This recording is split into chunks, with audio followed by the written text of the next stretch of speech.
Atenção, atenção, intrépida e insana tripulação do Trem de Doido, o canal da saúde mental. No episódio de hoje, o episódio 3, estudaremos fobias, ou seja, ansiedade e medo intensos e descontrolados acerca de objetos, pessoas, animais, insetos ou situações. Aproveitem terráqueo e cuidem-se, cuidem de sua saúde mental. Câmbio, desligo.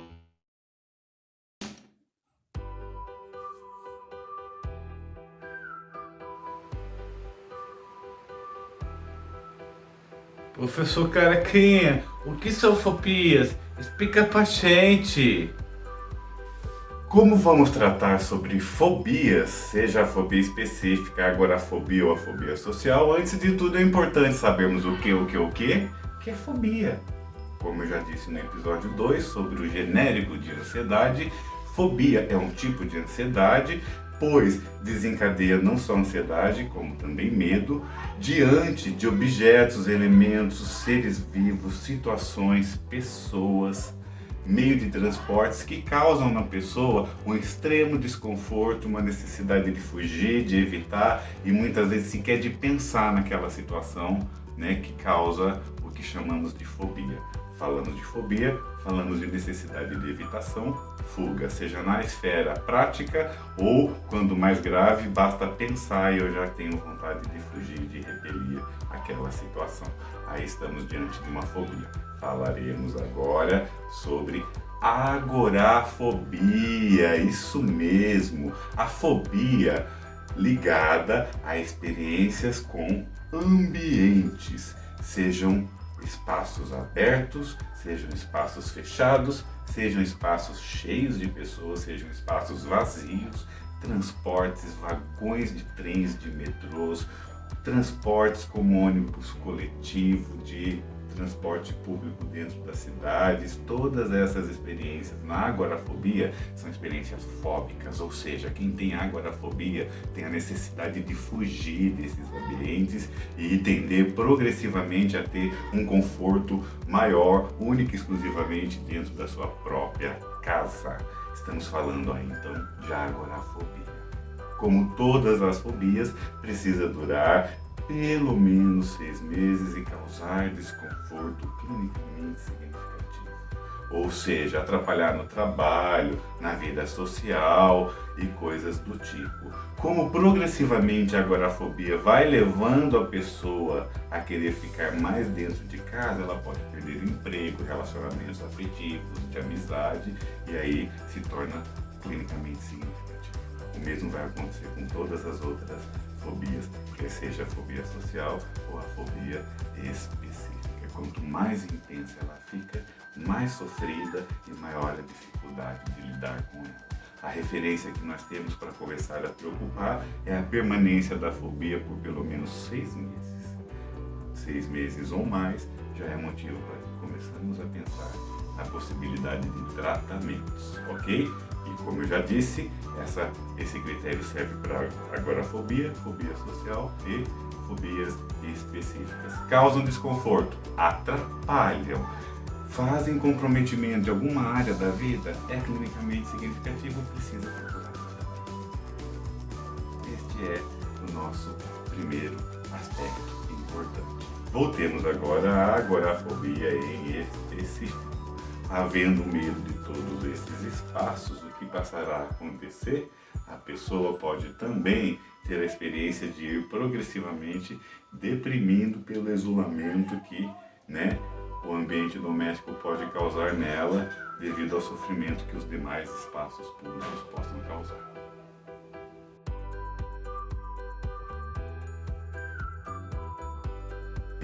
Fobia específica. Passaremos agora a falar sobre fobias específicas. Medos. Fobias são medos ligados à necessidade de evitar, repelir, rechaçar, não querer nem pensar em coisas que me causam de forma inexplicada um grande e intenso desconforto, medo e ansiedade. Estamos falando de fobias específicas. As mais comuns são as ligadas a animais, como ratos, cobras, ou insetos, como baratas, fogo, água, pegando elementos da natureza, ficar sozinho numa floresta dentro de casa e por aí vai. Não faltam fobias específicas. Específica porque a pessoa pode não ter ansiedade e resposta de fobia para praticamente nada na vida dela, mas se ela vê rato, ela se desorganiza completamente, sobe na cadeira, sai gritando, bate porta, não consegue entrar na casa, dormir no ambiente, né? Precisa pedir ajuda para alguém para matar e por aí vai. Né? Esse tipo de coisa pode fazer com que em alguns tipos de fobias, como de rato, de barata, e no ambiente, havendo a presença muito desses elementos, que a pessoa tenha um sofrimento maior. Mas de repente ela mora e vive num contexto em que barata e rato não sejam tão comuns, não aconteçam com tanta frequência, ela vai ter um sofrimento menor. Medo de avião, por exemplo, né? De cair das alturas e ter que trabalhar em prédios de 20, 30 andares pode ser um grande desafio para alguém que tenha fobia específica ligada a medo de altura ou, né, de elevador. Ok? Também são questões ligadas às fobias específicas. A maioria das pessoas, diferente da agorafobia e diferente da fobia social, não buscam tratamento para as fobias específicas, tão somente quando elas atrapalham o dia a dia. E isso faz sentido porque, lembrem, o critério é que o sofrimento seja clinicamente significativo, que cause comprometimento, em outras palavras, em um ou mais setores da vida da pessoa por pelo menos 6 ou mais meses. Esses são os critérios importantes para todas as fobias. Essas são as informações básicas que a gente precisa de ter quando fala de fobia específica. Isso não, o medo desencadeado, a cena feita pelo fóbico, né, é uma cena legítima, não é uma cena de exagero, de fingimento, nossa, é para chamar atenção que ele está fazendo essa gritaria toda, ui, ui, ui. Revelou segredos mais subliminares, né? A hora que subiu na cadeira e bateu o pezinho, chorou até por conta da barata, empurra na água e perde o medo. Não. Esse tipo de comentário que eu destaquei são exemplos péssimos do que fazer diante ou em relação a uma pessoa com fobia específica, seja ela qual for, né? Assim como expor forçadamente a pessoa é uma experiência que só intensifica esse tipo de fobia. Sim, a pessoa pode aos poucos se expondo a partir da imaginação, criando situações para ela conseguir aprender a lidar com a ansiedade gerada pela fobia. Mas isso é progressivo e não uma exposição forçada e intensa àquilo que causa desconforto. Empurrar na piscina, no mar, por exemplo, para quem tem fobia de água, é algo absolutamente, intensamente, insuportavelmente sofrido. Você pode ter certeza que você deu de presente a essa pessoa um trauma. Às vezes em festa de final de ano, de empresa, de aniversário, né, e outras tantas, aí as pessoas acham que é legal fazer esse tipo de coisa. Não faça. Vocês não estão ajudando ninguém, só estão piorando a vida da pessoa caso façam isso. E se vem fazendo, não permitam, questionem, tentem impedir que você estará ajudando essa pessoa com fobia específica. Essas informações são as importantes para que compreendamos, não criticamos e não sejamos tentados a reproduzir preconceitos ligados a esse tipo de ansiedade. Até a próxima. Fobia. Eu acho que eu sei porque eu tenho dificuldade de ter amizades sinceras e um amor verdadeiro. Porque quando chegam as pessoas perto de mim, eu não sei como falar, eu não consigo dizer as coisas que passam na minha cabeça. E aí eu fico com cara de quem eu tenho assunto e as pessoas deixam de falar comigo. Eu acho que eu tenho fobia social. Então, coleguinhas, agora vamos falar sobre transtorno de ansiedade social, mais conhecida como fobia social, aqueles também associados a questões de timidez, o que é um aspecto que temos que olhar com carinho para mostrar as diferenças entre a timidez e a fobia social, porque muitas vezes a expressão dos comportamentos do tímido e do fóbico social são muito parecidas, ok? Mas olhemos primeiro a fobia social. Como toda fobia, é uma experiência de medo e ou ansiedade intensificados que desencadeiam a necessidade de fuga, evitação, desconforto e experiências de medo com sensações físicas claras em relação a um objeto, uma situação, um tipo de pessoa, de evento ou de experiência passada, também uma memória traumática, por exemplo, ok? São elementos que podem desencadear uma fobia e, no caso específico, uma fobia social, tendo como centro dessa experiência o desconforto intenso com a possibilidade de que está sendo avaliado de alguma forma negativa, faz com que quem tem fobia social tenha experiências desagradáveis relacionadas a eventos sociais, falar em público, puxar assuntos, se aproximar de uma pessoa para fazer amizade, um contato profissional, ou pior ainda, né, uma experiência de namoro. São situações que quem tem fobia social fica muito desconfortável e desencadeia todas as experiências associadas com medo, muitas vezes criando situações de evitar criar desculpas para não lidar com essas situações. E aí, assim, ficar muito desconfortável consigo próprio por não ter conseguido ou por ter fugido da situação. Muitas pessoas vivenciam esse tipo de coisa justamente porque foram vítimas de bullying na infância, excesso de cobrança dos pais, constante exposição à frustração diante da expectativa do adulto que não deixava essa pessoa, quando criança, ser o que ela podia ou gostaria de ser. E por aí vai. Mas coisas que fazem com que a pessoa se iniba de uma forma muito intensa e desenvolva uma autocrítica também muito intensa e uma expectativa de performance muito alta, que muitas vezes na comunicação social, no aproximar de uma pessoa, é mais comum que alguém extrovertido, desinibido, tenha como performance, e não uma pessoa, né, com esse tipo de ansiedade. Mas quem tem essa ansiedade, no geral, acredita que deve fazer uma super performance a despeito de nunca ter feito aquilo.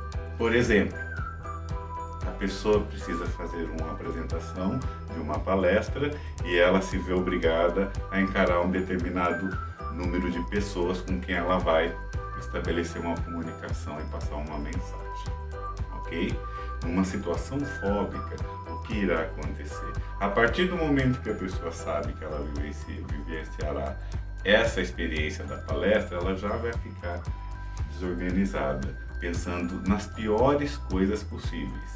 E mesmo nunca tendo feito uma palestra, como será o que vai acontecer, ela se cobra que aquilo aconteça da melhor e da forma mais fantástica possível, né? Como se fosse um grande palestrante motivacional, quando na verdade é a primeira experiência, ou, né, falta a aceitação da experiência de quem está aprendendo, enfrentando dificuldades. E que com o tempo pode chegar a um nível de apresentação de alta desenvoltura, né, e até impressionar as pessoas. Sério mesmo, você tinha fobia social? É perfeitamente possível. O teatro, por exemplo, ajuda nessa situação.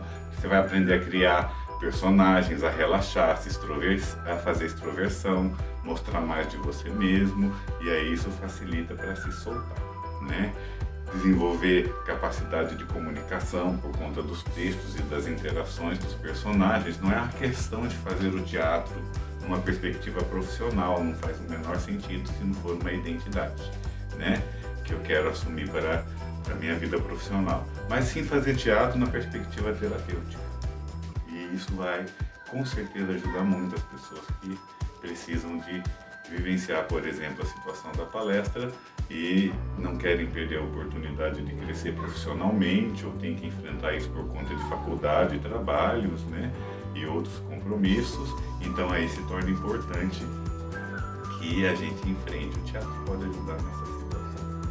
É importante destacar que esse tipo de ansiedade, a ansiedade por fobia social, ela pode facilmente fazer com que a pessoa se torne vulnerável, sobretudo ao álcool, e no segundo nível de preocupação, com a cocaína, que são substâncias, né, que alteram o estado de consciência, são mais conhecidas como drogas na sociedade. Elas podem ajudar quem tem fobia social a se soltar, a falar com mais desenvoltura, a chegar junto e falar: e aí gatinha, seu gostosão, tô afim de você, cola na grade ou qualquer outro tipo de coisa. E uma vez que use a substância, como eu disse, em especial o álcool, e dê uma resposta positiva, tanto baixando o desconforto da ansiedade fóbica, quanto aumentando a coragem, né, e a desenvoltura para agir socialmente, isso vai fazer com que a pessoa facilmente se fidelize à dependência química e possa ter como comorbidade uma problemática ligada à dependência alcoólica ou de cocaína, e às vezes até as duas juntas. Esse é um dos grandes riscos que uma pessoa com fobia social se expõe quando se vê na necessidade ou se cobra aprender a se expor ou tomar coragem ou enfrentar as dificuldades para falar em público e se relacionar. É melhor usar teatro e outras técnicas menos invasivas e com menor poder de comprometimento da sua saúde no sentido amplo e não só aí na questão da saúde mental.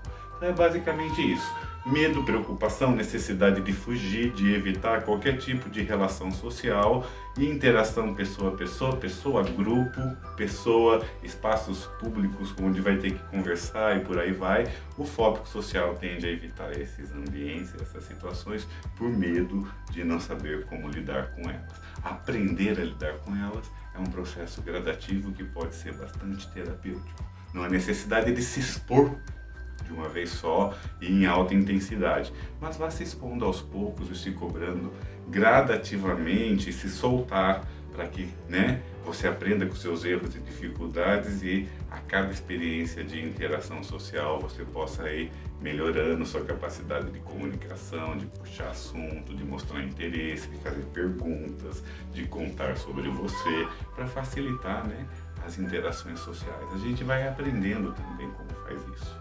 E aí, né, não só o teatro, mas a experiência própria pode ajudar, a psicoterapia ou a psicoterapia associada ao tratamento psicofarmacológico, ok? Professor Caniquinha, isso vai cair na prova? É muita coisa para estudar.